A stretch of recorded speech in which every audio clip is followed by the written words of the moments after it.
अनाज मंडी स्थित मांगेराम नफे सिंह की दुकान पर व उसके बाद वार्ड नंबर 19 स्थित एडवोकेट सुरेंद्र गिल के फार्म हाउस पर पहुंचे सांसद दीपेंद्र सिंह हुड्डा। इस दौरान दीपेंद्र हुड्डा ने कहा कि हर वर्ष की भांति इस वर्ष भी भाजपा सरकार गेहूं खरीदने के साथ में उनके उठान में किसानों के भुगतान में कितनी ढिलाई बरत रही है। जाने किस किस्म का बदला किसानों से यह सरकार ले रही है। बरवाला से राजेश सलूजा के साथ कपिल मेहता की रिपोर्ट। मंडी में सारे इंतजाम है उनको देखने के लिए आए हैं। तो दो तीन बातें जो सामने आई हैं बता दें। पहले तो पूरे प्रदेश में जो इस बार की जो खरीद की कोई व्यवस्था है, खरीद, उठान और भुगतान पेमेंट, वो उसमें इतनी ढिलाई बरती जा रही है जैसे हर सीज़न में सरकार अपने ही रिकॉर्ड को तोड़ती है। ये समझ में नहीं आ रहा, ऐसा दिखाई देता है पता नहीं कौन से जन्म का बदला किसान से निकाल रही है सरकार। यहाँ तक कि उठान में इतनी धीमी गति से उठान किया गया। आप खुद देखें कि अनाज के अंबार लगे हुए हैं बरवाला मंडी में। उठान में इतनी ढिलाई बरती गई है कि अब 2 दिन तक खरीदी बंद कर दी। ऐसी परिस्थिति मैं समझता हूँ शायद पहले कभी नहीं देखी कि बीच बीच में खरीदी रोकनी पड़ रही है। उठान में इतनी कमी है। उठान के साथ साथ उठान से संबंधित बातें, बारदानों में कमी दिखाई दी।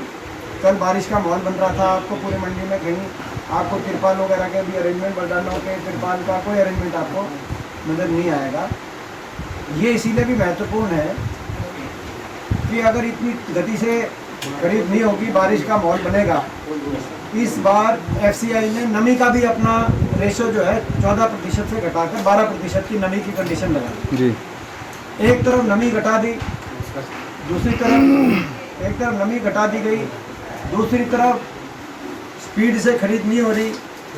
तो उसमें उस बीच में पिस रहा है तो केवल किसान पिस रहा है सरकार की अव्यवस्था के कारण, और सरकार ने जो नई कंडीशंस लगाई उसके कारण। बड़े दुख की बात है, किसान जो कि जिसको कितने जख्म दे दिए सरकार ने, उन जख्मों को ऐसा लगता है हर सीज़न में कुरेद के सरकार किसान के संयम का टेस्ट लेती है। कि ये ऐसी परिस्थिति है कि इस टाइम कोरोना की महामारी दोबारा से देश में फैल रही है, और दूसरी तरफ किसान अभी भी अपने न्यूनतम समर्थन मूल्य के कानूनों की रक्षा करने के लिए एक देश में एक आंदोलन का हिस्सा है। ऐसे में किसान पे और इस तरह की परेशानियों को लादना कहीं ना कहीं सरकार की किसान के प्रति असंवेदनशीलता को दोबारा दर्शाता है। पहली बात। दूसरी बात, क्योंकि कोरोना अब फैल रहा है, बड़ी तेज़ी से फैल रहा है, तो आप लोगों के माध्यम से सरकार से, हरियाणा सरकार से हम कहना चाहते हैं 2-3 बातें। एक तो दूसरे प्रदेशों में जिस प्रकार से व्यापक रूप से कोरोना फैल रहा है उसको लेकर सरकार समय पे जागे, क्योंकि ये हमारी हरियाणा सरकार सोती रहती है और फिर बहुत देर हो जाती है। ये इनकी कार्यशैली रही है। आप देखें आज की परिस्थिति, देखें आज दिल्ली में कर्फ्यू है, चंडीगढ़ में कर्फ्यू है, सैटरडे संडे राजस्थान में कर्फ्यू है, आज शनिवार है, पंजाब में कर्फ्यू, पंजाब में कर्फ्यू, दिल्ली में कर्फ्यू। दिल्ली से मैं आया हूँ परमिट, और इसीलिए थोड़ा जल्दी जो आप कह रहे थे शुरू में 8 बजे तक वो परमिट 8 बजे पूरा हो जाएगा, तो 8 बजे तक मैं दिल्ली में वापस एंट्री कर सकता हूँ। दिल्ली में वापस जाऊँगा, उसके बाद गाड़ी में परमिट। दिल्ली में सड़कों पे एक गाड़ी नहीं है, कर्फ्यू इतना व्यापक है, लोग भी इतने उस बात को समझ रहे हैं। तो ये भयावह स्थिति हो गई है कई जगह तो इवन क्रेमेशन ग्राउंड छोटे पड़ गए, कई प्रदेशों में ऐसी स्थिति होगी। तो ऐसी परिस्थिति में सरकार केवल जो नाइट कर्फ्यू 10 बजे से 5 बजे तक, वो 10 बजे से 5 बजे तक वैसे भी कोई, आप समझते हो हरियाणा प्रदेश ऐसा प्रदेश है कि यहाँ पे 10 से 5 बजे कोई कल्चर नहीं है, तो लोग घर में ही रहते हैं। तो वो तो केवल एक टोकन है, क्योंकि ऐसा भी कोई स्टडी नहीं है कि कोरोना कीटाणु रात में ही बाहर निकलता है, ये भी कोई स्टडी नहीं है। तो एक टोकन किया है, मगर हकीकत में सरकारों को कुछ समय रहते ऐसे तत्काल कदम उठाने चाहिए, जिसमें मैं 2-3 बातें कहना चाहता हूँ। पहली बात, बेड्स की उपलब्धता, और वो उपलब्धता सार्वजनिक हो। कौन से अस्पताल में कितने बेड हैं? दिल्ली में जो दिल्ली की सरकार है उस तरफ कुछ उन्होंने कदम उठाए हैं, पर्याप्त नहीं है और कुछ कदम उठाए हैं। बेड, कितने बेड किस अस्पताल में उपलब्ध हो, आईसीयू बेड कितने अस्पताल में कर, ये उपलब्धता कल हरियाणा में भी 3 जिलों में बेड की उपलब्धता नहीं थी, कल रात की बता रहा हूँ।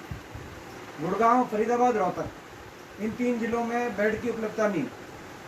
और ये 3 जिले मैं इसीलिए महत्वपूर्ण मानता हूँ कि इन 3 जिलों में हरियाणा का बहुत सा पेशेंट जाता है, आसपास के जिलों का, गुड़गांव में, फरीदाबाद में, रोहतक में, तो इनमें कल की स्थिति ये थी। बेड की उपलब्धता पहली मांग।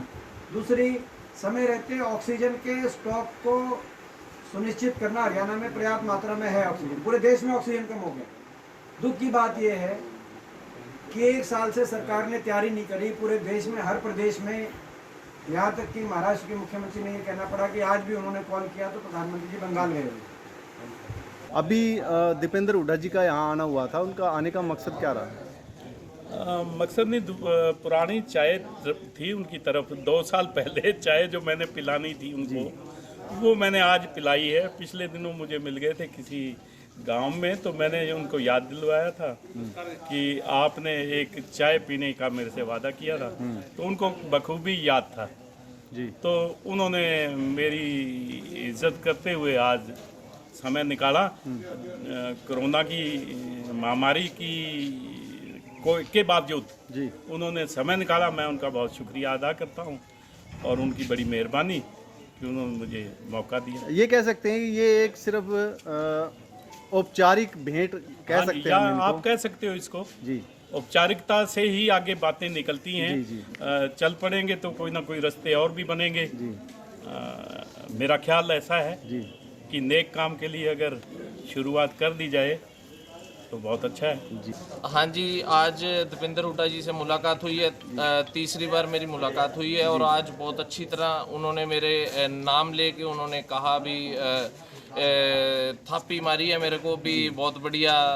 आने वाले टाइम में भी मैंने उनसे ये आग्रह किया भी, आज जो प्रोग्राम स्थगित हुआ है भी, नेक्स्ट टाइम इसको डबल तरीके से, बढ़िया तरीके से करने की कोशिश करनी है और जुड़ के आगे कांग्रेस की सरकार लाने का प्रयास करना है। आगे आने वाले नगर पालिका के चुनावों में देखा जाए तो चेयरमैनी को लेकर आप क्या उम्मीद लगा के चलते हैं?